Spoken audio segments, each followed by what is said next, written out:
کراتا، پہچان نہیں کرواتا. کیوں؟ اس کا لباس میلا ہے، اس کا کرتا میلا ہے. حالانکہ وہ بھول گیا کہ یہ نہیں ہے. کرتے کے میلے ہونے سے کچھ نہیں ہوتا.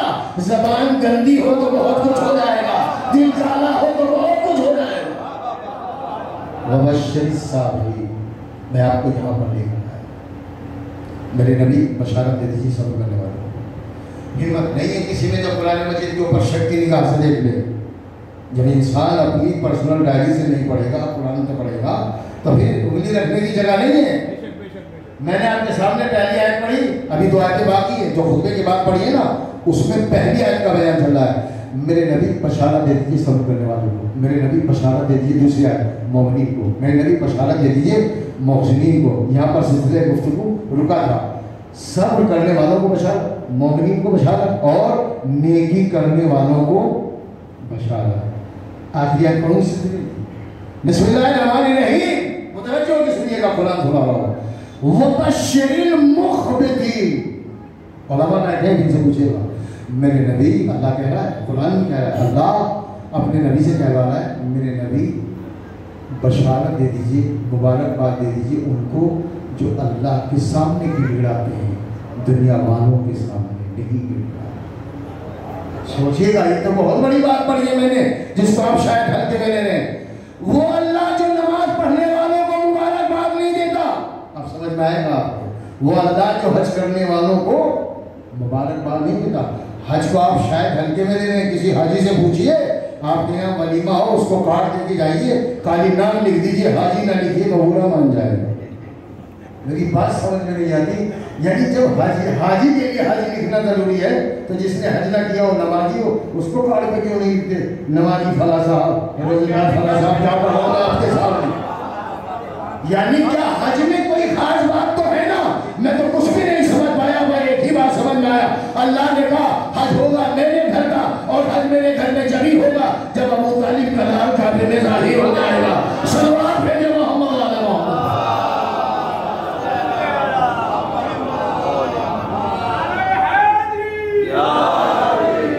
میں آیتوں کو سمیٹنا چاہتا ہوں تاکہ باقی جو آیتیں ہیں اس کے اوپر گفتگو کر سکوں.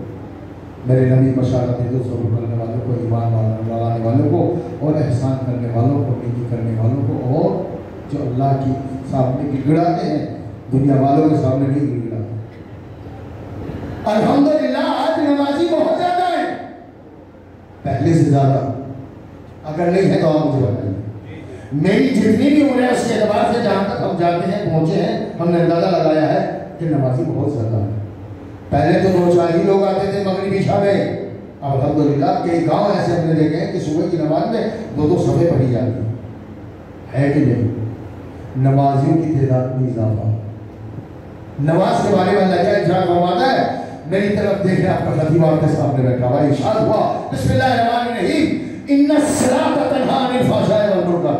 میں پھر علماء کو گواہ بتا رہا ہوں، بے شک یہ جو انا کا لفظ ہے نا، انا یہ جب آ جاتا ہے تو پھر شک کی کوئی گنجائش نہیں رہتی.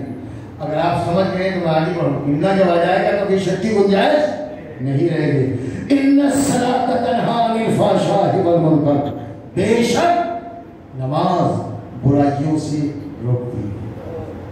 میں کچھ پڑھ رہا ہوں اگر آپ سمجھنا چاہیں. کیا آپ کی بستی میں نمازی ایسے نہیں ہے کہ جب نماز بھی پڑھتے ہو غیبت بھی کرتے ہو؟ تو کیا سمجھنا ہو ہے؟ نہیں ہے تو بتائیے. نماز بھی پڑھتے ہیں، اللہ کہہ رہا ہے بے شک نماز برائیوں سے روکتی ہے. مگر ہم نے ایسے بھی نمازی دیکھیں کہ نماز بھی پڑھیں گے، غیبت بھی کریں گے، نماز بھی پڑھیں گے. اچھا ان باتوں کی تعریف کیوں نہیں ہوتی؟ میری سمجھ میں نہیں آتا ہے، جبکہ یہ حقیقت بھی ہوتی ہے. نماز پڑھتے ہیں، غیبت بھی کرتے ہیں. نماز پڑھتے ہیں، مال حرام بھی کھاتے ہیں. نماز پڑھتے ہیں، مال حرام بھی کماتے ہیں. آپ کا ہر شخص کا حق نہ ہوتے تو نہیں بتائیں گے. نماز بھی پڑھتے ہیں اور مال بھی چوری کرتے ہیں، مال بھی قسم کرتے ہیں. اور بہت سے لوگوں نے تو یہ سمجھ نہیں آیا کہ مولانا کو تو دھوکہ دیا جا سکتا ہے، کسی اعتبار کو دھوکہ دیا جا سکتا ہے، ذاکر کو دھوکہ دیا جا سکتا ہے، مرسی خان کو دھوکہ دیا جا سکتا ہے. ایمان میں جماعت کو دھوکہ دے سکتے ہو، اللہ کا دھوکہ دے ہوگی، اللہ کا دھوکہ نہیں دے سکتے ہو. پتہ ہے بہت سے لوگوں کا دھندا کیا ہے؟ بتاؤں میں آپ کو. بہت سے لوگوں نے یہ سمجھ رکھا ہے چاہے جیسا کما لو، مسجد میں دے دو سب صحیح ہو جائے گا. افطاری بہت اچھی بھیج دیں تو سب صحیح ہو جائے گا. تبرک بہت اچھا بانٹ دیں تو سب صحیح ہو جائے گا. نہیں, تم چاہے اللہ کی راہ میں کتنا بھی خرچ کرو, تم یہ دیکھتے ہو کہ ہم نے اتنا خرچ کیا. اللہ یہ دیکھتا ہے حلال کتنا تھا, حرام کتنا تھا. اگر حلال ہے تو اللہ کی بارگاہ میں پہنچے گا, حلال ہے تو اہل بیت کی بارگاہ میں پہنچے گا. اور تم جو کچھ کرتے ہو نا بی بی فاطمہ زہرا کے لیے کرتے ہو نا, تم جو کچھ کرتے ہو رسول خدا کے لیے کرتے ہو, تم جو کچھ کرتے ہو امام حسن کے لیے کرتے ہو, تم جو کچھ کرتے ہو امام حسین کے لیے کرتے ہو. ذرا سوچو تو صحیح, جس کے لیے کر رہے ہو ان کے سروں پر دیکھو تاج طہارت رکھا ہوا ہے. انما یرید اللہ لیذهب عنکم الرجس اہل البیت ویطہرکم تطہیرا. ایک صلوات بھیجو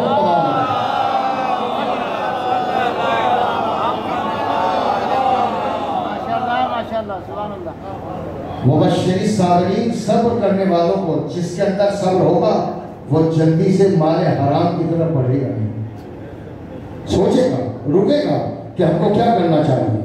اور میں دوسری آیت پڑھوں, مانا کہ ایسا نہ ہو کہ انہی باتوں پہ سارا وقت صرف ہو جائے. یہ جو جملہ میں آپ سنا رہا ہوں, یہ جو آیت سنا رہا ہوں, یہ آپ کو مجھ سے زیادہ محنت کرنے پہ مجبور کرے گا. سن رہے ہیں آپ 156 سورہ بقرہ. اولئک علیہم صلوات من ربہم مبشر الصابرین. یہاں سے آئے شروع نا, صبر کرنے والوں کو بشارت دے دیجئے. کون صبر کرنے والے؟ الذین اذا اصابتهم مصیبہ قالوا انا للہ و انا الیہ راجعون. جو مصیبت کے وقت کہتے ہیں انا للہ و انا الیہ راجعون.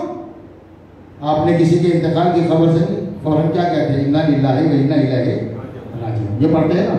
اللہ کہہ رہا ہے کہ اس کے کہنے کا ثواب کیا ہے. کہنے کا ثواب, عمل کرنے کا نہیں. عمل کرنے کا ثواب پتہ نہیں کیا ہوگا, لفظوں میں بیان ہی نہیں ہو سکتا.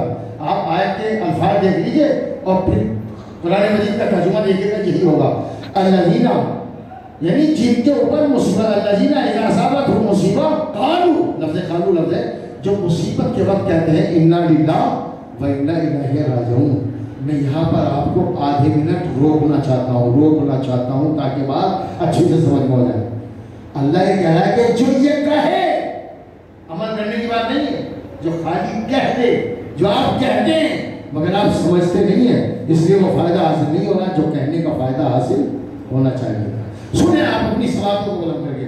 جو لوگ کسی کے انتقال کی خبر سنتے ہیں اور کہتے ہیں انا للہ و انا الیہ راجعون, اس سے بڑی جزا کسی بھی انسان کو اللہ نے قرآن میں دی ہو تو مجھے بتا دیجیے کیا ہے. اولئک علیہم صلوات من ربہم. میں ترجمہ کر رہا ہوں اور دیکھوں گا کہ ترجمہ سنتے ہی آپ سمجھ پا رہے ہیں کہ نہیں. جو لوگ انا للہ و انا الیہ راجعون کہتے ہیں, ان کا پروردگار ان کے اوپر صلوات بھیجتا ہے. اس سے بڑی بات میں آپ کے سامنے کر رہا ہوں. کیا میں اپنے ہاتھوں کا اشارہ کروں تبھی نقطہ بنے گا؟ مجھے اس سے بڑا انعام قرآن مجید میں دیکھ بتا دیجیے. میں یہاں پر 5-6 آیتیں پڑھ سکتا ہوں مگر پڑھوں گا نہیں, خالی ترجمہ کر رہا ہوں. اگر تم ہماری عبادت کرو گے تو ہم نے تمہارے لیے حوروں کا انتظام کیا ہے. اگر تم ہماری عبادت کرو گے ہم نے تمہارے لیے رزق کریم کا انتظام کیا ہے. اگر تم ہماری عبادت کرو گے اللہ نے 4 آیتوں میں 4 نہروں کا ذکر کیا ہے. ہم تمہیں دودھ کی نہر دیں گے, آیت ہے. ہم تمہیں شہد کی نگاہ دیں گے, آیت ہے. ہم تمہیں خالص پانی دیں گے, یہ آیت ہے. میں کتنی آیتیں پڑھوں آپ کے سامنے. اگر تم عبادت کرو گے تو ہم تمہیں حوض کوثر کو پہنچا دیں گے, ہم سلسبیل کا مالک بنا دیں گے, ہم حوروں کو تمہارے گھروں میں لے آئیں گے. اگر ہماری عبادت کرو گے جنت کا مالک بنا دیں گے. اگر ہماری عبادت کرو گے تو ساقی کوثر کے ہاتھوں سے پانی ملوا دیں گے. یہ سب آیتیں تھی جو میں نے پڑھی. مگر سچ بتائیے کیا اس سے بڑھ کے بھی کوئی انعام ہے؟ جنت کی بساط کیا ہے, اللہ کی صلوات کیا ہے. جواب ہوگا آپ کو. علماء بیٹھے ہیں, آپ ان سے پوچھئے گا, پوچھا کیجئے. خالی سننے کے بعد اب اللہ کیا کیجئے. اگر کوئی ذاکر آپ کو حوالہ دے تو اس کو دیکھا کیجئے. اولئک علیہم صلوات من ربہم, ان کے رب کی طرف سے ان کے اوپر صلوات ہے. اب میں یہاں پر بہت زیادہ نہیں ٹھہر پاؤں گا, میں جلدی کچھ پڑھنا چاہتا ہوں تاکہ آپ سمجھ جائیں. جب میں کہتا ہوں کہ سلوات بھیجیے, بھی میں نے 3-4 مرتبہ سلوات بھیجوائی, آپ اس کا مطلب سمجھیے. جب بھی کبھی سلوات بھیجا کیجیے تو اس میرے بیان کو سامنے رکھیے گا تاکہ شاید کچھ آپ کی مشکلات میں کمی واقع ہو جائے.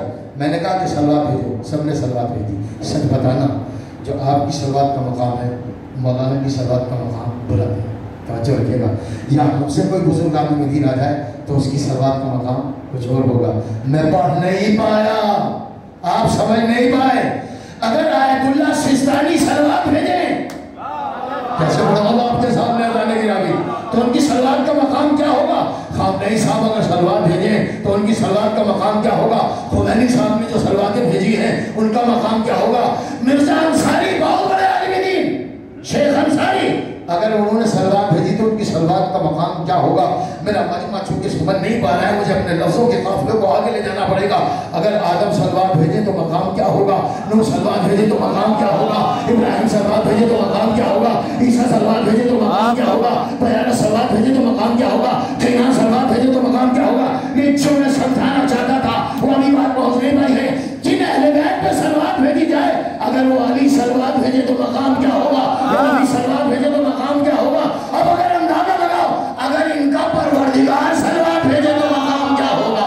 صلوات بھیجے محمد اللہم صلی علی محمد وآلہ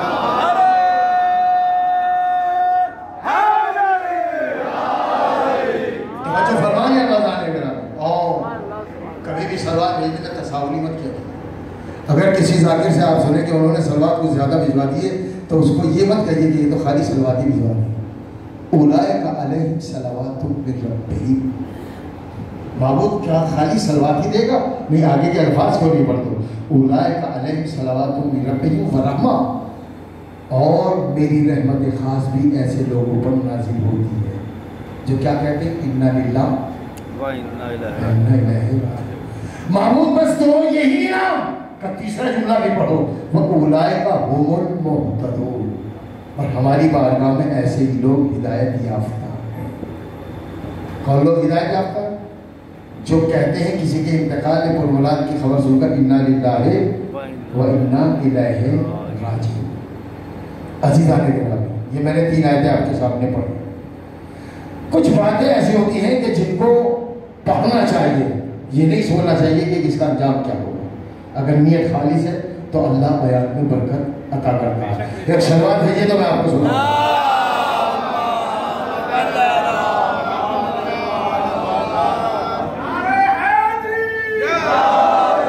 لیکن چونکہ مسائل بھی پڑھنے اور وقت جو ہے وہ میں چاہوں گا کہ 1 گھنٹے کے اندر اس کو تمام کر دوں.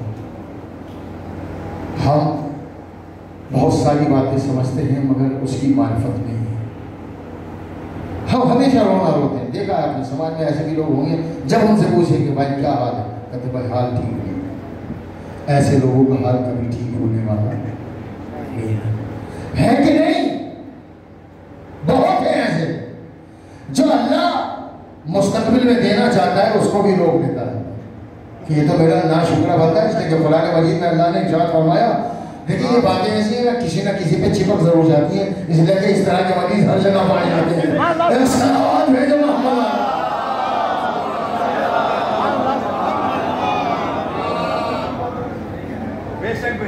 لئن شکرتم, قرآن پڑھ رہا ہوں, لئن شکرتم لأزیدنکم, اگر تم ہمارا شکریہ ادا کرو گے تو ہم نعمتوں میں اضافہ کر دیں گے. ذرا آنکھیں بند کر کے سوچیں اس آیت میں میسج کیا ہے. اس آیت میں میسج یہ ہے کہ ہم نے تمہیں پہلے سے کچھ نعمتیں دی ہوئی ہیں, اس کا شکریہ ادا کرو تو ہم باقی نعمتوں میں اضافہ. میں بڑی سخت ہے سنا رہا ہوں آپ کو. ہمارا معاشرہ قرآن مجید سننے کا اگر